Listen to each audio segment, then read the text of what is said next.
Hi, it's Katie.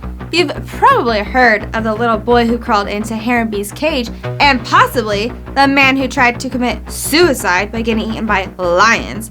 But what happens when people fall unintentionally into animal enclosures? Here are 7 cases of people who fell into animal enclosures at the zoo.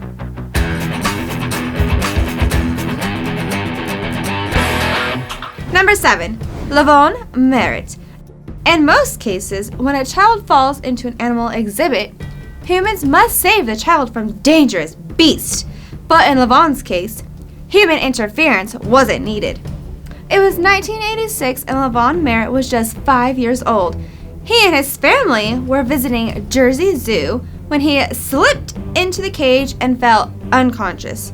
Parents and those around him began to panic. This fear only increased when he was approached by a giant male silverback named Jambo. But as the other apes circled around it, it became apparent that Jambo was merely protecting the boy from the others. Jambo guarded Levan until officials could reach him.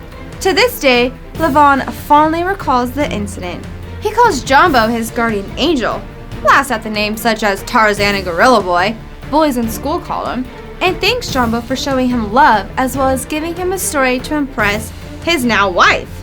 Levan may have broken his arm and fractured his skull that day, but what he gained outweighed the pain and suffering he endured. He saw the good in the animals. He saw the protective nature and love that they had the ability to show. When Levan would cry, Jambo would shoo the other gorillas into their pen and gently stroke Levan's back. A bronze statue was placed in Durrell Wildlife Park in Jambo's memory, and Levan was given the honor of cutting the ribbon presenting it. Number 6. MADDOX DERKOSH. The incident involving MADDOX DERKOSH is not quite the heartwarming story that Levan experienced, but rather a heartbreaker. In 2012, MADDOX, at 2 years old, was resting in his mother's arms watching a pack of African wild dogs when he lunged forward and fell over 10 feet into the exhibit. Thankfully, he bounced off a net meant to catch debris.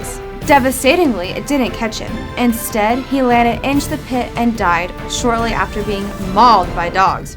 The next year, the parents tried to sue the zoo, but they responded by saying it was the mother's fault, saying the injuries and damages sustained by MADDOX DERKOSH, including MADDOX DERKOSH's death, was caused solely by the carelessness, negligence, and/or recklessness of Elizabeth DERKOSH, and that she knew or she never known he could have fallen into the exhibit and failed to maintain a proper grasp of MADDOX. After lifting him over the railing, despite the lawsuits on both sides, neither was charged with anything, and the incident was deemed an accident. Witnesses claimed that the mother, Elizabeth, tried to jump over the railing to save the boy, but they restrained her. The African wild dog is known for having the strongest bite of any carnivore and is very deadly a predator. Since the incident, the Pittsburgh Zoo has relocated the dogs and replaced them with cheetahs. Number 5. BINTI JUA'S. Another tale of a protective gorilla is that of BINTI JUA'S. It was 1996 when a 3-year-old boy fell into the gorilla enclosure at an Illinois zoo.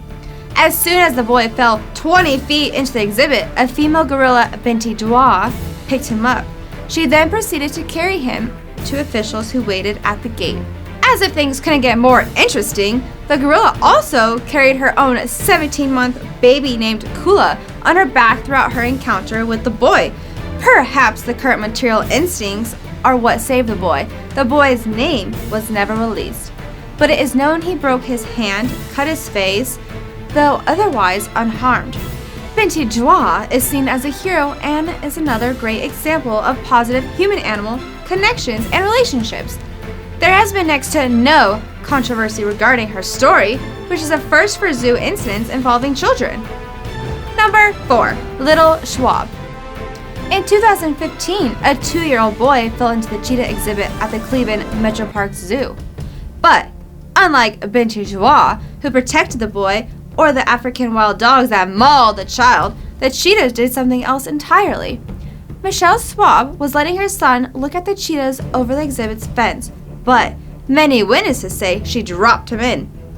They say she was dangling him over the edge precariously and carelessly. She argues back that she was not, that he simply jumped out of her hands himself.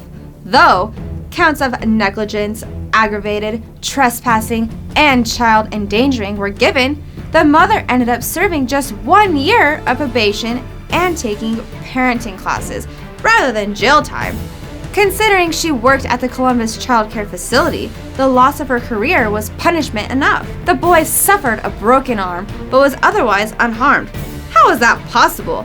He was given to the cheetahs. Well, thankfully and miraculously, the cheetahs merrily stared at him. In fact, they practically ignored the 2-year-old boy, who laid injured and bleeding in their cage. Because of the miracle, the young boy is still alive today. Despite the charges against the mother, she should be nothing but grateful that no further harm came to her child on that day. The day that could have been the last day she ever touched her little boy. Number 3. KELTIE BYRNE. Normally, when you hear about someone falling into an animal exhibit, that person is a child. But it is not always the case. On February 20, 1991, Sealand had just finished Killer Whale show. KELTIE BYRNE was a 20-year-old marine biology student and was working as a trainer at the park. She began to clean up when she slipped and fell halfway into the pool with killer whales.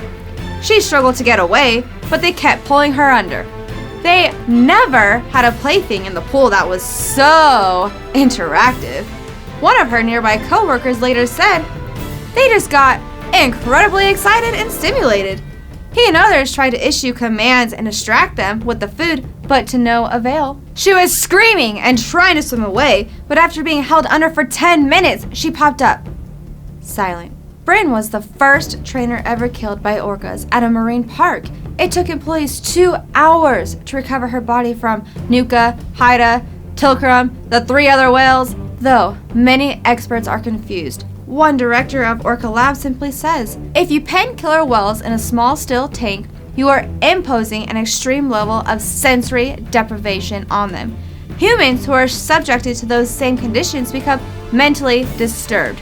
Later that year, Sealand sold the 3 whales to SeaWorld and closed permanently in 1992, a year after BYRNE's death. Number 2. Jaguar chew toy. In 2014, a strange incident at a Little Rock Zoo took place when a 3-year-old boy fell into the Jaguar exhibit one morning. It was said that a family member was holding the boy over the railing when he fell 15 feet and hit the bottom of the exhibit. He suffered a depressed skull fracture, minor puncture wounds, and extensive scalp lacerations. He was injured by the fall as well as the Jaguar's attacks. Some bit into the child's clothing, some his foot, and one his neck, but the boy's father and grandfather picked up a water hose spool and threw it at the Jaguars, causing them to let go. But they soon continued on with him. At that point, an attendant grabbed a fire extinguisher and sprayed the animals. How rude. This kept them at bay until staff arrived with the ladder. Within minutes, he was on his way to Arkansas Children's Hospital. The boy suffered extensive injuries but survived the fall, as well as the attack. The family asked for privacy and for no names to be given to the public. The request was honored, but reports do say that the boy is doing okay. This just goes to show you that the intelligent interference of outsiders, family members, and zookeepers is often the only thing between the life and death of a child. In any case, the fall into an animal enclosure included. Number 1. ISIAH GREGG. Not many people know little ISIAH by name, but rather the animal involved in his incident. That's right, Parambi. It has been stated that the boy crawled into the exhibit rather than fell, but it is true that he fell a decent distance after climbing. There is no doubt that the incident brought more attention than every other incident involving people falling into an animal enclosures combined. On May 28, 2016, 3-year-old ISIAH GREGG was at a zoo with his family when he wandered into the exhibit, climbing over the fence, crawled through the bushes before falling into the moat of the gorilla world habitat. Officials immediately told the 3 gorillas in the habitat to return inside, and 2 of them obeyed. The 3rd gorilla, Harambe, did not. Instead, he went to investigate. At first, everything was fine. He was just observing, but because the people were screaming, he became increasingly agitated and disoriented.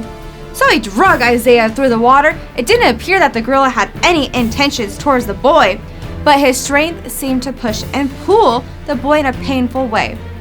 Onlookers claimed that Harambe exhibited shredding behavior and bluffing behavior, but one that could cause him to throw the boy if taunted soon. Harambe carried Isaiah up a ladder onto dry land. Soon after, officials made the decision to kill the gorilla, with one rifle shot. This was one day after Harambe's 17th birthday. The boy is today perfectly fine and only suffered a few scrapes and bruises. However, the media exploded. Many believed that Harambe was unlikely to harm the child. Some even said that the parents charged with negligence and for Harambe's death.